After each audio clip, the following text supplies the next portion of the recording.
Hey there! I think I'd be safe to say that this is one of the earliest Wenger officer's knives that you could possibly find. This is a knife from Dave Arnold's collection. Dave hasn't even had this in hand yet. He had it sent to me to show off to you guys. But it is an extremely rare knife on many levels. First of all, you can see that it has Wenger's very first shield. Now, this shield dates from when Wenger first started being known as Wenger, 1907, up to approximately 1920.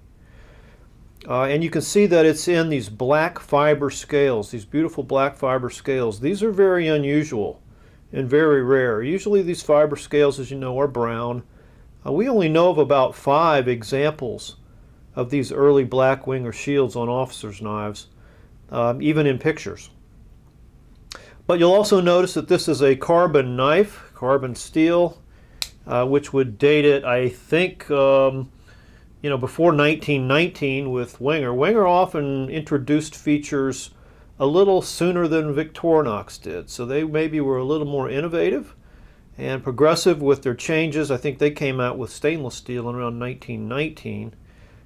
So it first appeared on a Victorinox officer's knife in 1923. So maybe the fact that this is carbon steel dates us before 1919, but the fact that it has a solid screwdriver, I think, may date it even earlier, maybe 1910 or earlier. So you're looking at 1907 and 1910 approximately, just really one of the very first Wenger officer's knives ever produced under the Wenger tang stamp. And here that is. You can see it reads Wenger, at the bottom, Delamont, and it also has the 3 Faces logo. This also makes this knife rare, very unusual.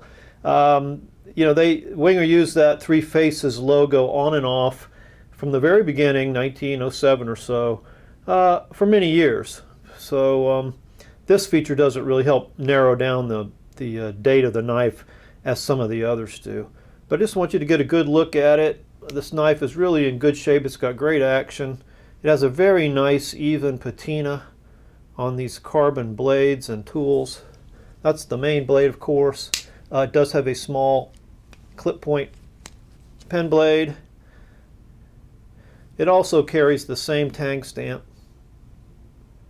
Wenger Delamont, with the 3 Faces.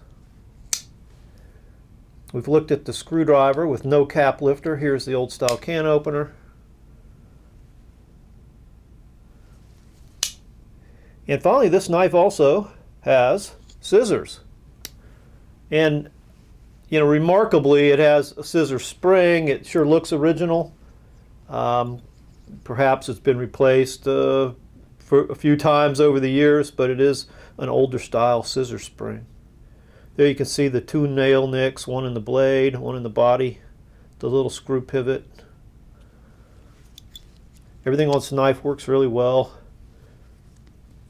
Here's the awl. This knife has what appears to be aluminum liners. Interestingly, they're not brass or nickel silver. I believe they're aluminum, so that would be very cutting edge back then. Aluminum was available, but it was really considered kind of a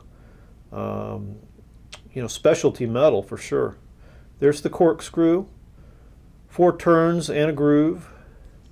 Now you can see that this knife has the 4 exposed pins. It does have the bird's eye washers around the pivots. It's missing its original bail. We're going to see what we can do about that. I think Dave is on the hunt for an age-appropriate bail, and if I've got enough posts there to get it on and paint it out, we're going to do that.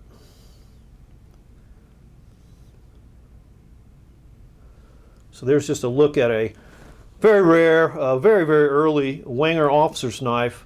Probably one of the first, somewhere between, I'm guessing 1907 and 1910, that very first decade or two of that century.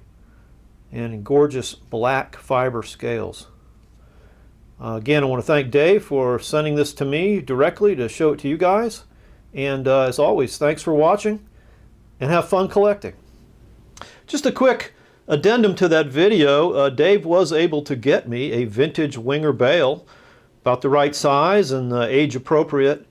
And so I've been able to get that on, peen that on. And the way you do that, I've done it a couple times now. You know, if you have posts that protrude, you may have enough to work with.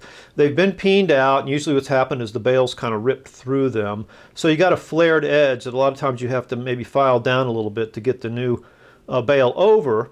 And because the pin's already been peened once, you may not have enough to peen again. And that was kind of the case here. So what I did was I thinned the inside end of the bale. So I thinned the ends from the inside where you couldn't see it, just enough where I had more pin that stuck through that I could peen out with a punch. So the idea was if the pins aren't long enough, make the hole shorter. And it seemed to work. And so here's the result. Yeah, so that worked pretty well. We're happy to have the knife whole again. You know, sometimes when you're working on these, you kind of forget what you're working on. And Dave and I were chatting about this, and he brought up the fact that this knife has been around through 2 world wars. You know, and then you think about it, has it ever left Europe before? Or perhaps it's been around the world. You know, maybe it's just had 1 or 2, 3, you know, very loving, dedicated owners. Maybe it's passed through many hands. You know, how many bottles of wine has it opened? How many blocks of cheese and bread has it cut into? What kind of planes and trains and automobiles has this thing taken a ride in? Probably on horseback too. So anyway, it's fascinating to think about. And there it is again, complete. Appreciate you watching. And again, have fun collecting.